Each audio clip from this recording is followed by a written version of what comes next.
Bonjour, j'ai le plaisir de vous expliquer la méthode de risque géopolitique d'approvisionnement, Geopol Risk Method, que nous avons développée à l'Université de Bordeaux en collaboration avec l'Université de Waterloo au Canada et avec l'appui de BRGM. Nous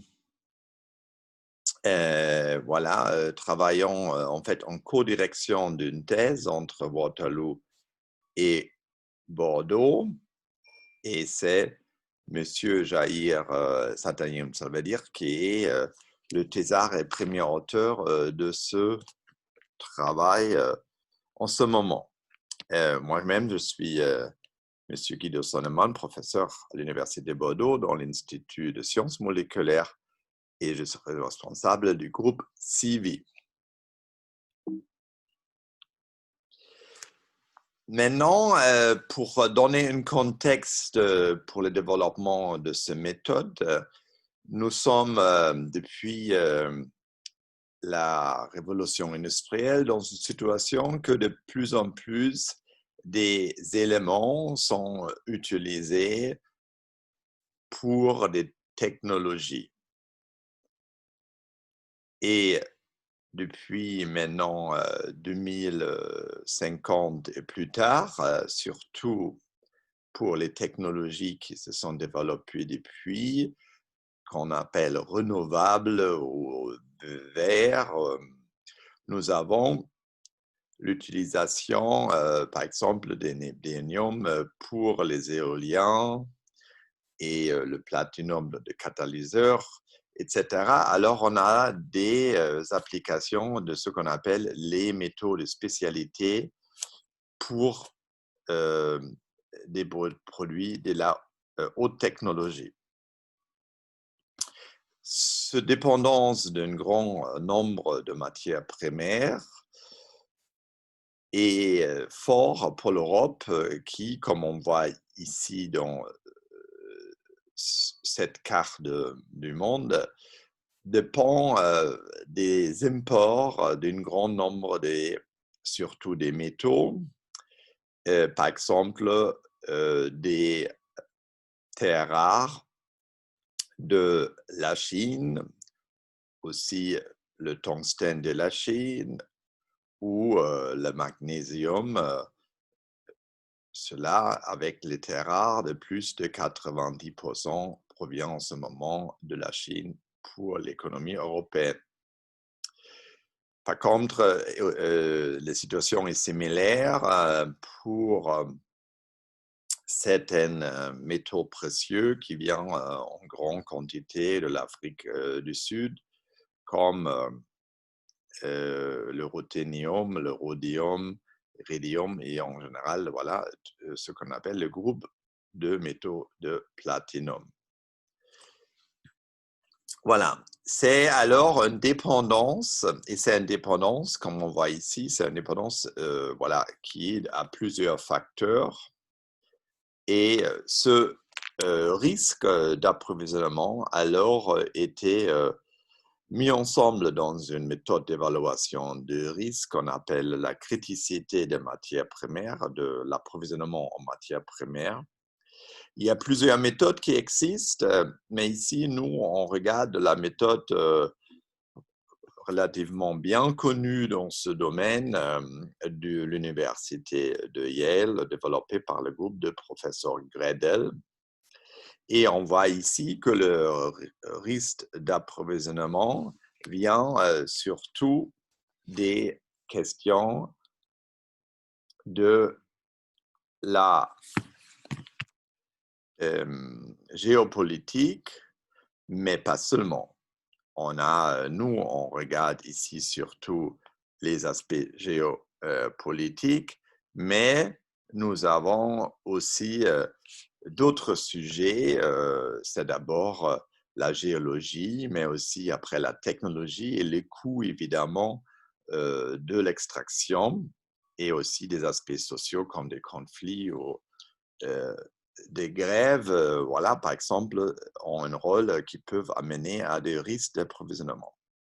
Après, ces risques a des effets, et des effets dépendent sur l'économie de l'importance de matières premières, sa possibilité d'être substituée, et aussi, voilà, quelle importance a ce matériau pour générer l'innovation. Alors, elle est susceptible d'avoir des effets sur la compétitivité d'une économie. Il y a un troisième aspect qui est l'impact sur l'environnement, parce que ça peut aussi jouer sur l'accès à la ressource pour son extraction. Et il y en a deux aspects. Il y a la partie, les dommages sur l'écosystème et les dommages sur la santé humaine. Alors, ce que vous voyez, si on parle de aspects d'impact environnementaux, comment normalement pour des systèmes produits avec des matériaux, on fait l'évaluation de ces impacts environnementaux. On utilise en général l'analyse de cycle de vie où on calcule les impacts environnementaux potentiels à travers des indicateurs à deux niveaux, soit dommages, endpoint, ou sur l'importance d'un phénomène qui, après, on parle midpoint, à partir des émissions et des consommations de ressources qui sont résumées dans un inventaire de cycle de vie. On retrouve alors cette partie de l'impact environnemental et on peut dire pourquoi on ne fait pas dans l'analyse de cycle de vie une évaluation aussi de la criticité, parce qu'en principe, dans l'analyse de cycle de vie, on n'a pas seulement les sujets de santé humaine et la qualité d'écosystème qui sont deux indicateurs de ce système de criticité, mais aussi on regarde les questions ressources comme une aire de protection. Par contre, ces aires de protection en ce moment est très fortement focalisée sur la disponibilité géologique, alors un aspect de risque d'approvisionnement. Par contre, le sujet de comment on a l'accès à la matière première, ce qui est au cœur de l'approche criticité n'est pas en ce moment pris en compte dans l'évaluation de l'impact dans l'analyse des cycles de vie. Cela, comme je dis, il y a aussi la question de circularité, alors les questions de dissipation, par exemple, alors la perte de matières premières ne sont pas pris en compte et les aspects sociaux qu'on a mentionnés, conflits non plus. Alors ce sont des sujets qui sont au cœur de recherche de notre groupe de recherche. Mais ici, alors, je focalise sur l'aspect de la criticité et la criticité surtout sur l'aspect géopolitique, qui est ici maintenant dans ce cadre méthodologique publié en 2015. Et alors, un des aspects qu'on peut inclure sur les effets de ressources, sur l'ère de production de ressources, pour parler de la criticité dans un cadre de l'analyse des cycles de vie ou même de l'analyse des cycles de vie au cœur de durabilité où on a les aspects sociaux et économiques et clairement les aspects sociaux géopolitiques sont très liés à l'aspect économique. Alors, comment on développe maintenant et développer la méthode Géopol Risk? Voilà, on se focalise sur une matière première en même temps et on regarde la dépendance de la production mondiale, d'où on a en fait l'accès à cette matière première. Il y a plusieurs producteurs et si de moins il y a, de plus il y a un monopole, de plus il y a évidemment une dépendance et on dépend de ce pays qui est producteur de plus de 90% dans certains cas.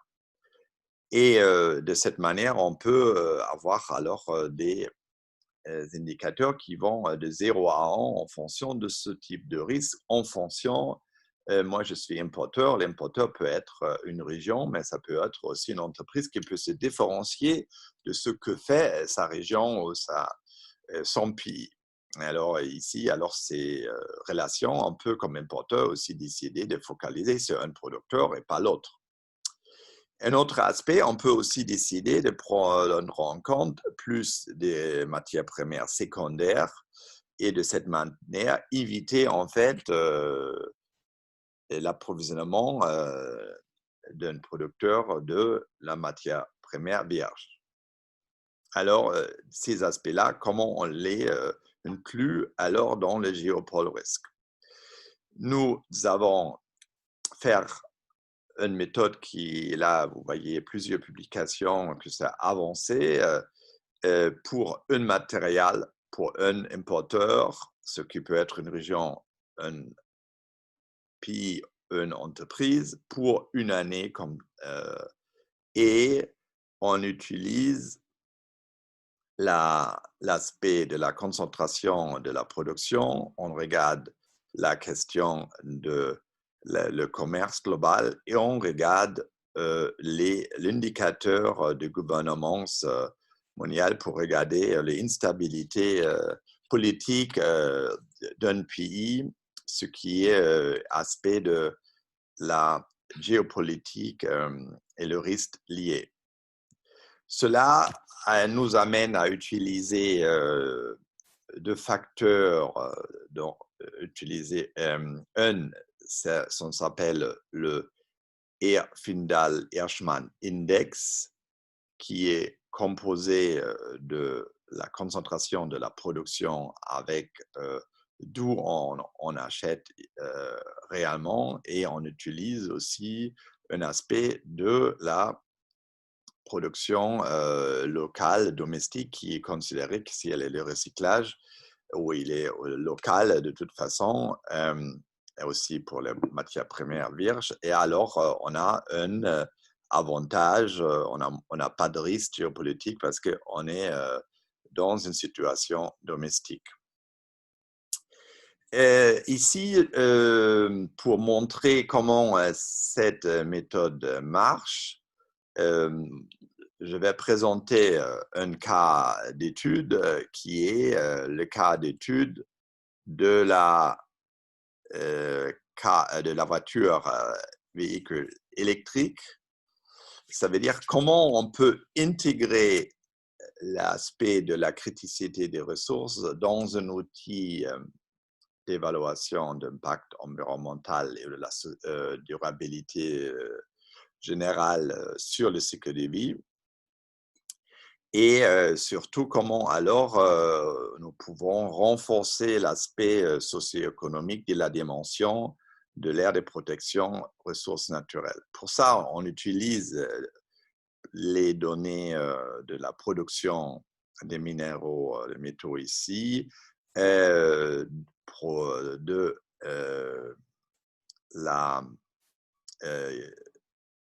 bureau minière ou géologique des États-Unis, USGS, des statistiques de commerce des Nations Unies, UN-Comtrade, et la modélisation en analyse de cycle de vie est faite avec Sigma Pro. On utilise pour l'évaluation des impacts environnementaux les indicateurs de la méthode RECIPE à niveau midpoint et à la perspective hiérarchiste. Les données inventaires, on prend l'inventaire de la véhicule électrique pour un véhicule européen de la première génération, donné par Hawkins et publié dans le Journal of Industrial Ecology. À partir de là, nous obtenions alors le résultat suivant. D'abord, on voit qu'il y a deux matières premières qui sont surtout importantes pour le geopolitical risk. Et voilà, c'est assez uniforme pour les différents pays. C'est d'abord le néodymium et le magnésium. On avait vu les deux venaient très fortement de la Chine, de plus de 90%. Et on le retrouve ici et on voit que c'est plus fort pour les terres rares que le magnésium. Cette cas d'étude est aussi publié dans le Journal of Life Cycle Assessment. Et maintenant, si on compare les impacts environnementaux avec les informations qu'on obtient avec l'application de Geopol Risk, nous voyons que la masse est dominée par l'acier, que le changement climatique est dominé par l'aluminium, l'acier, la toxicité et la rareté de métaux est dominée par les cuivres. Par contre, dans le cas de Geopol Risk, on voit que c'est dominé par le néodymium et par le magnésium. Alors, on a vraiment une nouvelle information pour ceux qui veulent faire l'éco-conception de nouveaux produits en considérant cette question de dépendance géopolitique et ils veulent développer de nouvelles technologies qui ont moins de cette dépendance. Un autre aspect que nous avons publié juste cette année, c'est l'introduction des aspects, des scénarios de recyclage dans la méthode. Et là, on voit qu'il y a deux effets qui sortent de le recyclage. Un, c'est l'effet de réduction. Alors, on réduit en fait les besoins de matériaux en général. Et l'autre, c'est une redistribution en fait du risque d'approvisionnement. Et si on regarde ici les deux exemples, un pour le groupe des métaux platinum, là, on voit que le recyclage amène à un effet de redistribution, mais dans le cas de magnésium, on arrive à un effet de vraiment réduction de ce risque d'approvisionnement. Le dernier point que je veux mettre en avant, c'est de dire que notre méthode fait partie des méthodes recommandées, suggérées par le groupe de travail, le Task Force de la Life Cycle Initiative sur les ressources minérales et leurs considérations dans l'évaluation d'impact de cycle de vie.